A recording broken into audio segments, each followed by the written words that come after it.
अमरावती शहरातील यशोदानगर येथे पोह्यांचं वाटप करण्यात आलं। शहरात संचारबंदी लागू असताना गोरगरीब नागरिकांचे 2 वेळच्या जेवणाचे वांदे झाले, त्यामुळे पोह्याचे वाटप करण्यात येऊन गरिबांना मदतीचा हात देण्यात आला।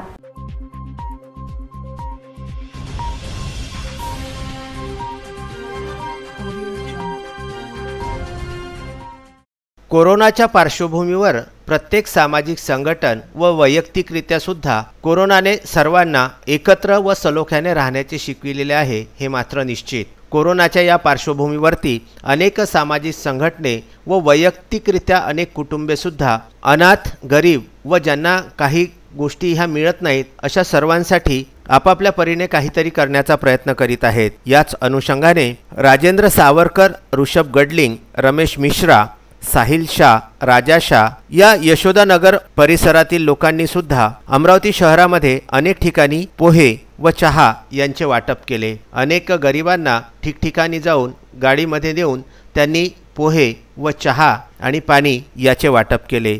सामाजिक बांधिलकी जोपासण्यासाठी सर्व संघटन एकत्र येत आहेत व कुटुंबे सुद्धा एकत्र येत आहेत। अनेक जण रस्त्यांवरती फिरून आपापल्या सामाजिक दायित्वाचा परिचय देताना दिसत आहेत। Vidarbha news bureau, Amravati.